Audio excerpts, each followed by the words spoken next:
or rather, maybe I should say howdy. Very good.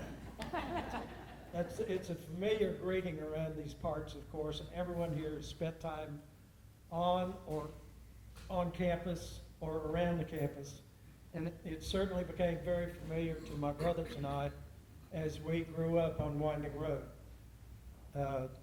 Did you know that howdy stems from 16th century England? And the phrase is, how do ye? And it's basically was used to inquire about one's health. How do ye? And eventually made its way to howdy. Now, as far as how howdy became the official greeting of Texas A&M, I could not determine that. I couldn't find it. So, but I did find that about how do you. I should note that when we lived there initially, right when we were very young, there was a barbed wire fence right behind our house. And that just kind of tells you how the area has grown. Because Winding Road is virtually in the center of town now. While I hadn't actually lived there since I was 18 years old, I still remember what it was like to grow up there. One of my earliest memories was, of course, wearing a pint-sized Corps of Cadets uniform when I attended Mrs. Lyle's wee egg laying before Steve was there. I can remember riding our bikes, and this is after we got a little older, riding our bikes around the A&M campus, greeting actual members of the Corps with the word howdy, and they would reciprocate. But even more memorable to me and us, I would think, was being able to take advantage of the wonderful athletic facilities on campus. Those included the gymnastics equipment and basketball court at G. Raleigh White Coliseum, to playing football on Kyle Field, particularly when it rained. What fun. Our house was good. You couldn't do that today, so we were lucky. That's because it was like a big playground to us, the campus was. Our house was close enough to Kyle Field that you could hear the cannon go off when the Aggies scored during a football game. Of course, some years you heard it more than others. Heard it. G. Raleigh White also was where I saw my first professional concerts. The first one featured Linda Ronstadt, and the second was the band Chicago. See a lot of nodding of heads. I also remember going up on campus as a teenager when A&M hosted its annual cheerleader camp. I wasn't alone, as other guys had the same idea. That's me on the bike, by the way. And that's Don and I. Again, no pictures of the younger one, huh?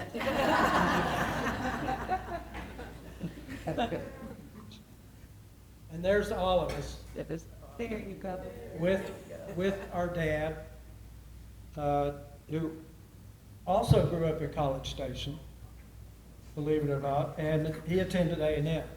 He graduated from A&M in 1941, which basically meant that he graduated right into World War II, since A&M was just military school at that time.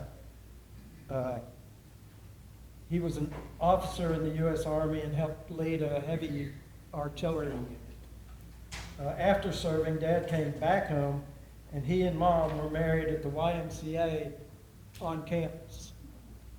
Our neighbors, and all of us attended A&M Consolidated, including my mom and my dad, and all three of us. Our neighbors on Winding Road included the Herveys, which Carla mentioned, who lived across the street. J.B. Hervey served as mayor of College Station in the mid-1970s, and his son Bob was my best friend growing up. Mr. Hervey, who bought an old fire engine and drove it around on special occasions, also served as head of the Texas A&M Former Students Association. Another man who later led that same organization was track and field athlete Randy Matson, who mostly competed in the shot put. I remember when he would be practicing shot put at Kyle Field, we would run to get his shot for him and bring it back. It was pretty heavy for a kid to carry, but he seemed to push it. Matson won a silver medal at the 1964 Olympics and won a gold medal at the 1968 Olympics. So I'd like to think we played a role in getting that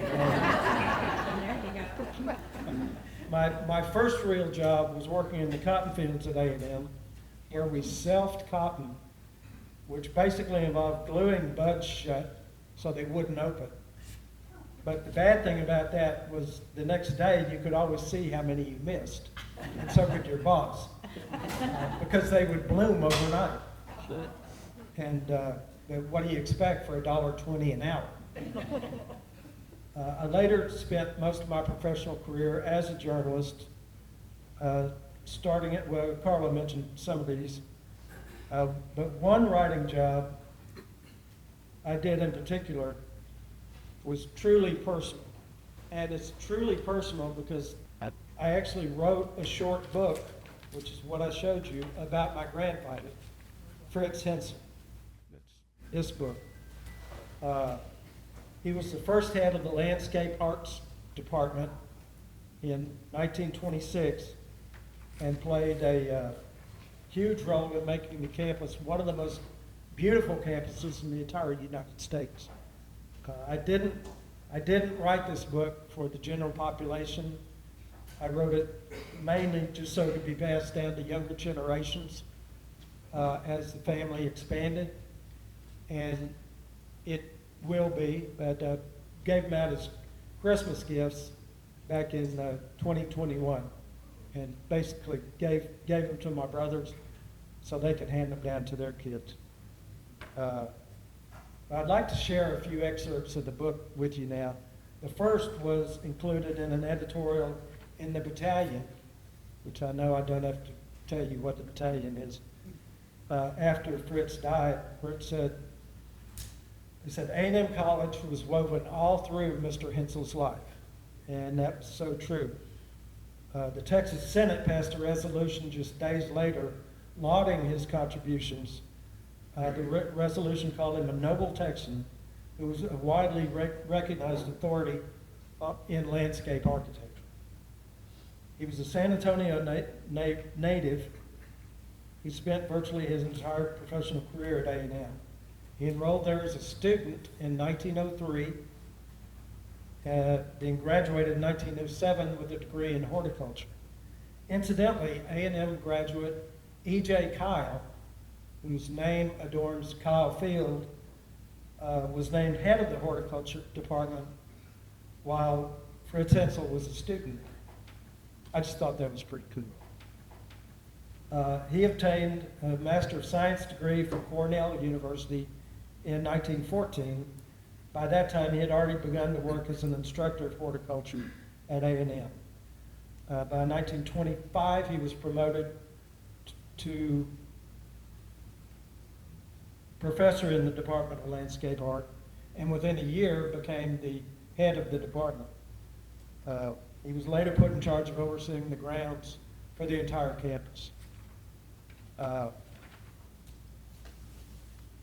After he began directing the landscape architecture department, a master plan developed by F.E. Gasicki and designed by S.P.C. Vosper was put in place.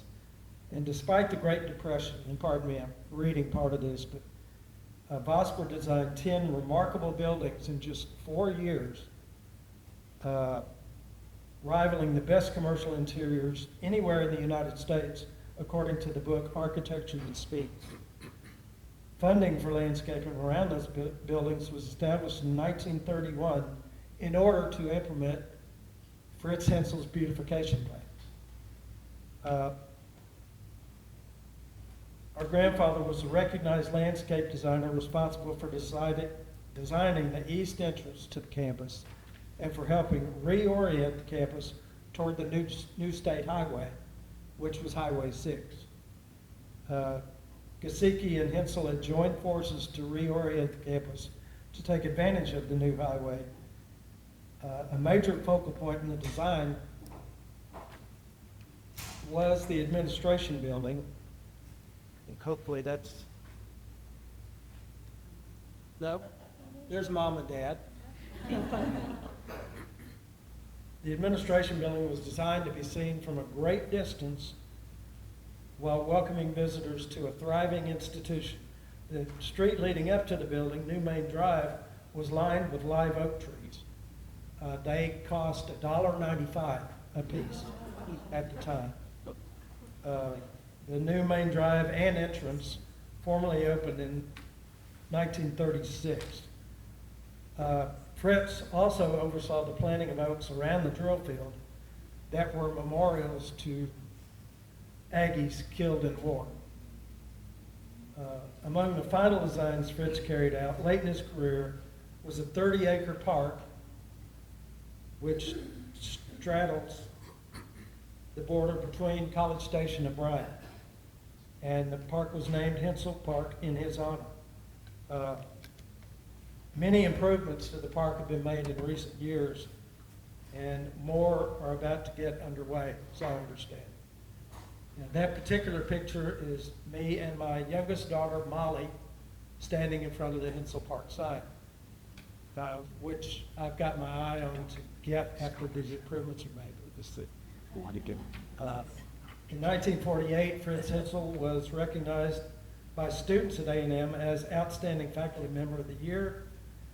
There are also 2 self-sustaining scholarships in his name. He was recognized by the university as an outstanding alumnus in 1999. Fritz also, there's the what I was looking for. That's the book. He also designed an expansion of the College Station Cemetery, and a plaque at the front gate was erected in 1951 by his friends as a memorial to him. He and his wife are buried there, as are our parents. In an editorial published the day after he died, the battalion wrote, "A&M has indeed lost a kind and understanding friend in Fritz Hensel, but the growing things which he loved and cared for will live on as a memorial." Now, I'll wrap it up. The watch I held up actually was my grandfather's watch. And the inscription on the back says, Professor F.W. Hensel, Officers Club, McCloskey General Hospital, 1944. McCloskey was in Temple and was actually a military hospital and was very well known and was a really good hospital. But the really cool thing about the watch is that it still runs. And with that, I'll wrap up. Thank you very much.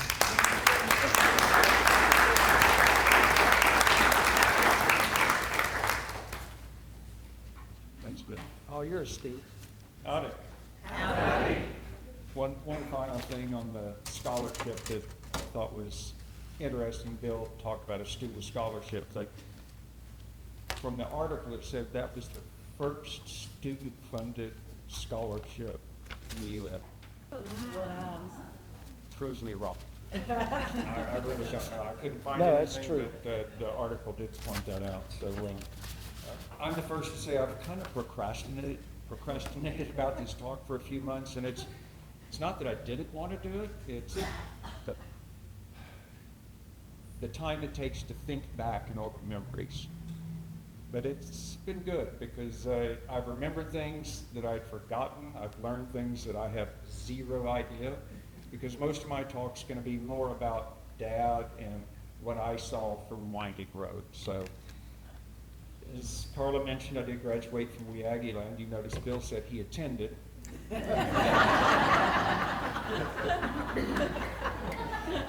That's probably my first view from Winding Road. Probably my earliest memory is going to Mrs. Lyle's Wee Aggie Land. And if you see some of my earlier pictures and how pudgy I was, apparently I also liked marching up to the creamery and having ice cream.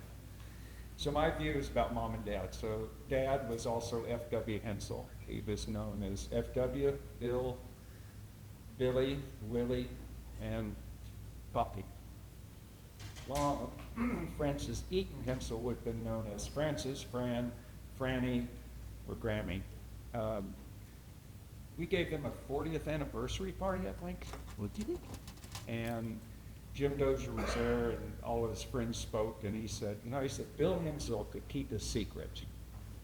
And there was a nice thing to say about him, but I think it was probably secrets from their monthly poker and golf games. So take that with a grain of salt. I only have a few pictures to show, and I did not put them up on the slide just because of the quality of them. I think Don will probably show this one again, but this is that same administration view, or administration building with a view to the east.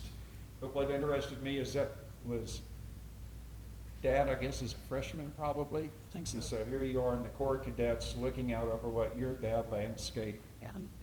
Off to the right-hand side, interestingly enough, is also just a little slice view of the golf course. And Fritz did the plan for that. He did not do the design, but he did the plan, and that's certainly a lot of time spent on that golf course as a kid playing golf. The second one, which I will pass around if it's of interest, is an article probably from 1994, and it quotes Dad, it quotes Red Cashin, and it talks about Red Cashin and his career as forming a insurance company that became Anco, I think, insurance company. But what was of interest to me is when I think of Red Cashin, I think of Red Cashin in the NFL. And I know Bill and Don grew up with their daughters, so again, more families in College Station that just knew each other. So I had no idea, though, until last night. Like I said, I learned a lot of things going through this. I had no idea that Herschel Burgess, who was Red Cashin's father-in-law, was the same individual that helped form that company, that did a lot of the development in the Bryan area. In fact, he and Fritz developed, I thought, some of the first Bryan neighborhoods, which was kind of interesting. But all I knew about Mr. Burgess was he had a piece of property, he had a lake on it, we could go out and fish. What struck me in the article about what Dad said, though, is he said, I grew up in a house in the shadow of Cobb Field, which backed up to the bleachers, where he loved to ride his bike down the wooden ramps. Fast forward, his kids loved riding the bikes down the concrete ramps at Kyle Field. But it was that, right? All the houses were on campus, the houses were moved off campus, Kyle Field grew, but we still, across generations, loved to do the same thing he did, which was ride bikes up on campus, and Bill mentioned that as well. The third picture, which I'll pass around, is of a Little League team. That was my Little League team, the Yankees. And there were a few things when I first looked at it. First, you'll see I'm kneeling, so apparently I can't follow directions because nobody else was. But then, two people to the left is Jeb Henserling, and Jeb served as our representative for the Texas's 5th Congressional District in 23 to 2019. Then I also looked at the approximate dates, and I was thinking, probably I was 8 years old or so, Lincoln School burned down. And so you'll see a lot of kids that became my friends. We didn't know anything about it. We were 5, 6, 7, 8 years old, but all of a sudden, we were doing things together, which was absolutely great. And then finally, I didn't even pick up on it until this morning, is that Austin Fitch is in the back row. He's the tall one. And if you think about Austin Fitch, then you know William D. Fitch, who at the time of his retirement had developed 30% of College Station. And he was named by, I think it was the city council, maybe College Station and Bryan, and the Texas legislature as Mr. College Station. So it's kind of cool getting to see how all these things put together. Dad, and I know I'm overlapping a little bit with Bill, but Dad did go to A&M Consolidated. I would say he was a fighting or a mighty tiger, but in 1937, they were the Cougars. So he went through the first name change, I think, as it became an actual consolidated district versus being up on campus. Bill kind of went through some of his military career. I said he worked for A&M from 1946 to 1982. So what that meant is he and his dad worked for a continuous of 67 years for A&M. So we do bleed green. Certainly not orange.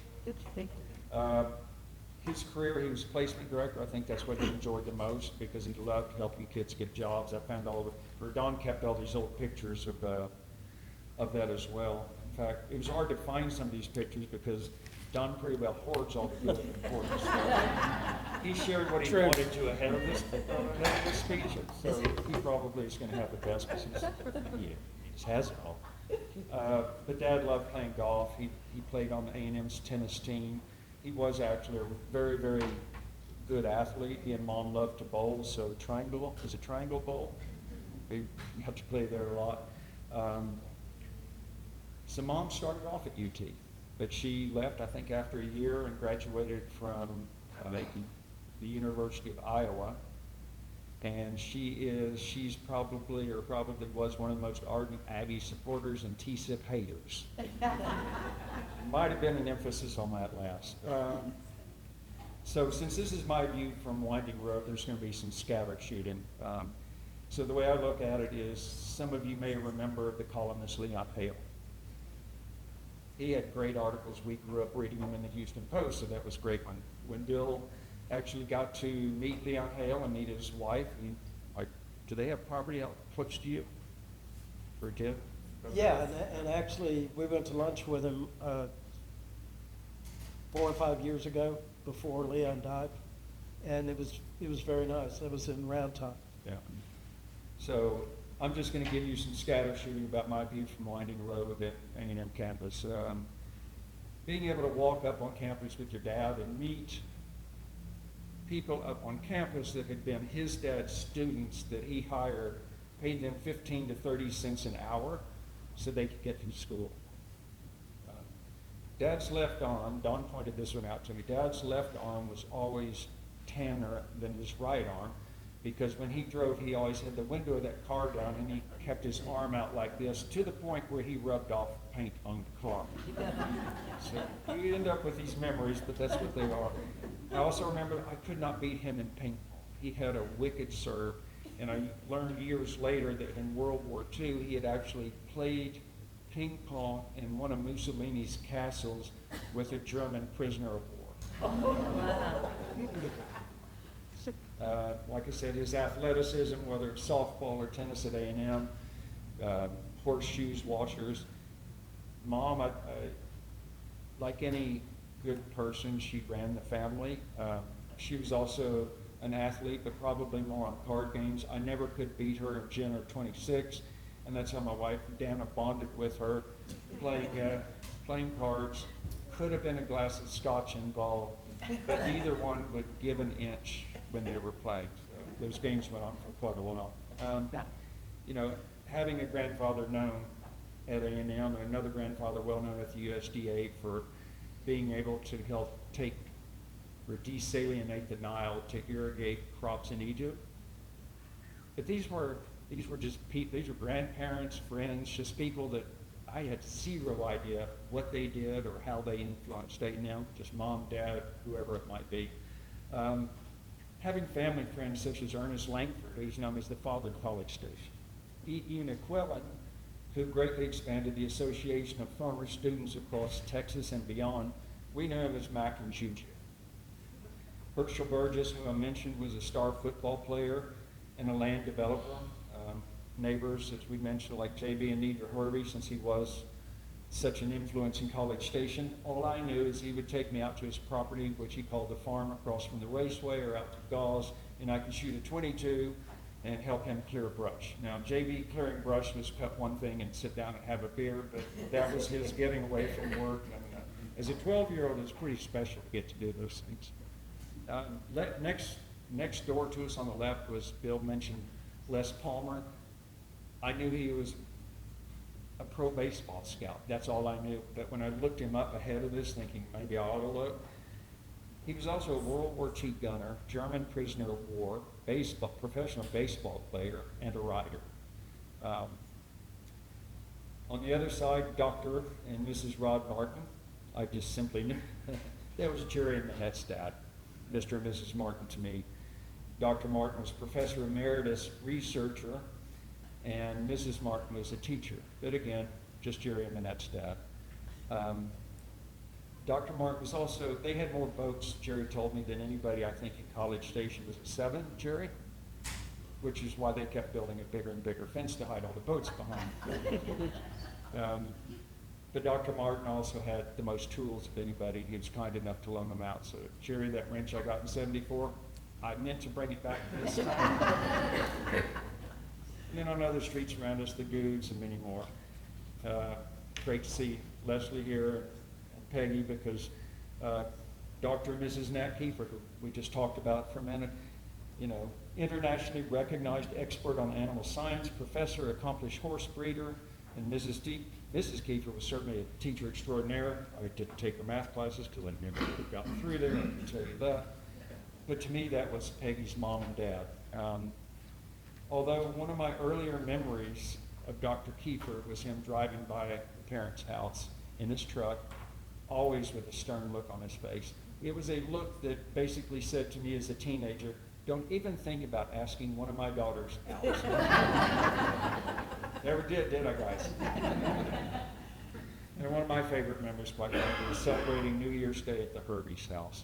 I mentioned a lot of the people, whether it was the Langfords or the McQuillans or the Martins, in attendance, and we would bet on games. And I don't know how many of you remember, but New Year's Day is when they used to have all of the bowl games, and you'd bet a quarter on each game, and it was just great memories. So, you know, from wiffle ball to football to putting green that the Martins built and the race car track, and then water balloons, might have water ballooned a few cars in there, and then of course BB gun fights, which I said, well, I talked to Don when we were getting ready for this, and I said, well, at least nobody got their eye put out. He corrected me on that. So it was a pretty special night. Thanks for listening.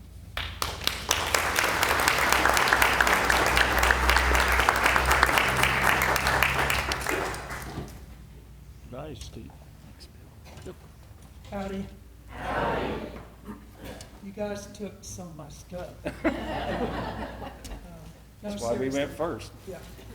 I hope some of you are doing some fact checking, because there's some stuff in there I'm not totally sure of. Here we go. I wanted to start with this. It's the bill of my birth. My mom saved it. And if you look down at the bottom, $80.45. And it looks like 4 days in the hospital is what she spent. It just sets the tone for the time. Totally different time, 1952. I'm glad that she saved this, because it's just fun to look at what everything cost back then. I Googled it, and these days, before insurance, having a baby costs between $18,000 and $19,000. So, big difference. This is where we grew up, 1202 Winding Road. That's me running down the sidewalk, and my mom in the back. Jim O'Brien built this house. He was a friend of the family, and he had a couple boys. One of his sons, Eddie, was my best friend, or would turn out to be my best friend. Winding Road was originally named Taurus, and apparently Gib Gilchrist, the Union president and later chancellor, didn't like all the cow names in College Station. There's a lot of Aberdeen, Dexter, Guernsey, Hartford, Jersey. So he petitioned to have it changed, and turned into be Winding Road. When I was born in 1952, this is College Station of A&M. So totally different time. Really small town. You almost knew everybody.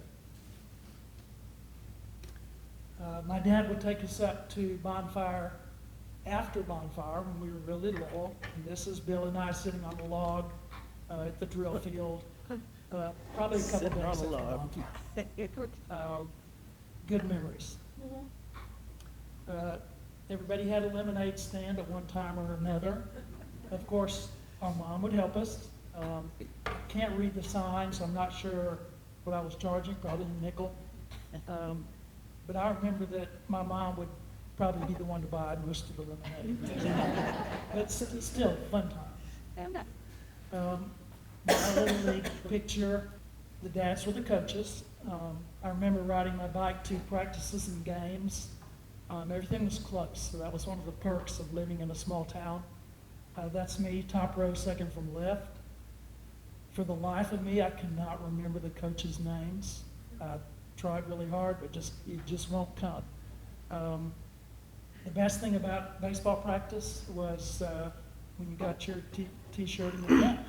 And no matter how good or bad your team was, you were really proud of that cap and you wore it everywhere. For most of us, the first time of being on a team ever.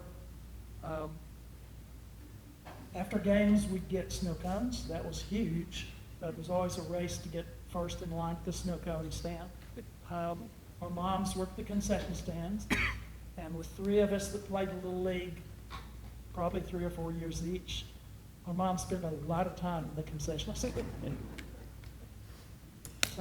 Summers in College Station were usually taken up by swimming lessons, and this is where we took swimming lessons, the P.L. Downs Natatorium. It's gone now. It was torn down, I think, in '97 to make room for a Kyle Field expansion. I remember the almost overwhelming smell of chlorine, how sound echoed in that facility. Sure did. We all took swimming lessons under this man, Art Adamson. Quite a fascinating individual. As I looked into his life, it's like, wow. He was born in England, grew up in New Zealand, became an accomplished deep sea diver and a champion swimmer. He actually qualified for the 1928 Olympics, but was unable to attend because New Zealand couldn't send an entire team. I assume it was a monetary issue. I can remember him walking the pool deck, sometimes in his robe, barking out orders to us, and to me it was point your toes in. I never could get that. Quite a guy. Swimming lessons, you went through each little swimming section, and at the end you got a nice patch. Tadpoles, frogs, turtles, pelicans, seahorses. We treasured those patches. My favorite memory of swimming under Coach Adamson was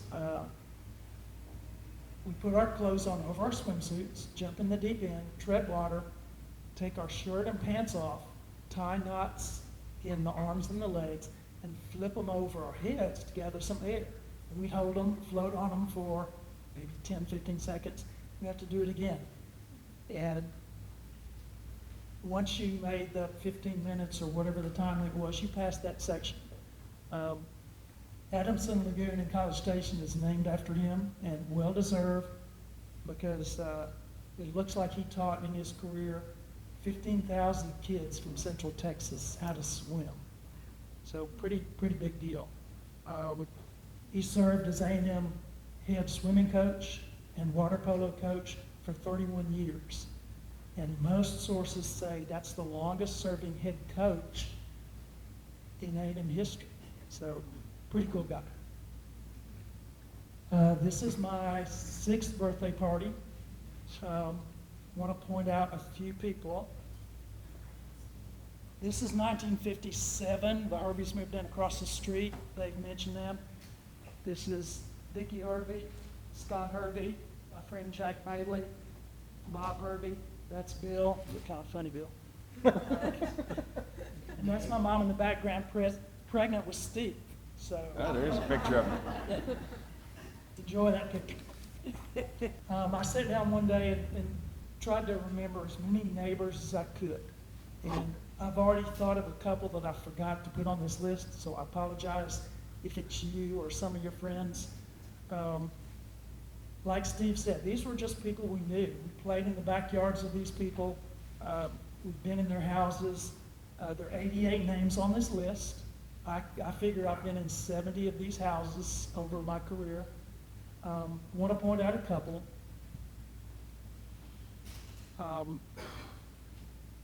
Mrs. Worley, Kitty Worley was my second grade teacher, my Sunday school teacher, and when I got to high school, my Spanish teacher. And Mrs. Worley was not shy about calling my mom and telling her what I had done or hadn't done. The Maidley name is up there. This is not Maidley's Pharmacy. I put it up there for my friend Jack Maidley, who I grew up with. Jack and I are still friends. He's still in town. The interesting thing about Jack Maidley, his dad, Alan, and our dad grew up together in College Station. So they knew each other for their life. I've known Jack all of our lives. So, and again, these were just Bob's dad and Susie's mom, and we didn't know that these were the movers and shakers of College Station, but a lot of them were. Same picture Steve showed. From probably 62 to 65, A&M was our playground. We knew where every restroom and water fountain was on campus, pretty much every building. Our dad spent a lot of his career at the MSC. The MSC had a barbershop on the lower level. We often got our haircut there. Unfortunately, since they were used to giving core haircuts, ours was always way too short, but our dad wanted us to get our haircuts there, so for a while we did. The MSC had a bowling alley and a billiards room. And Mrs. German, Dan and Barbara's mom, was in charge of that area for a while. And if it wasn't crowded, she would let us play pool and bowl. From 1960 to 1970, Earl Rudder was president of A&M. He accomplished a lot in his tenure, a lot of actually progressive things when you consider how conservative A&M was and kind of still is. Earl Rudder was partial to English bulldogs, and I believe they were pretty much always named Ranger. I assume in honor of the soldiers he led at Normandy on D-Day. The Ranger I remember was an interesting dog because he would go in the MSC, push a bowling ball off the rack, down the hall, out the MSC, onto the sidewalk, and around campus. And Ranger, of course, everybody knew who he was, and he had to run the campus, and eventually they'd get him back and bring the bowling ball back. It was really fun to see. In 1966, the state of Texas said you could get your driver's license at 14. So we all took driver's ed under this man, Coach Jack Churchill of A&M Consolidated. Eddie O'Brien, Paul Oxley, and I were in the car with him. We all had summer jobs, so we took driver's ed from 6 to 8 in the morning. So I had the dubious honor, since Coach Churchill lived on Haynes Drive right behind us, walking over to his house and knocking on his door, making sure he was up in the morning. So Coach Churchill would come out, I would drive first, of course. The first order of business was to go get a cup of coffee from him.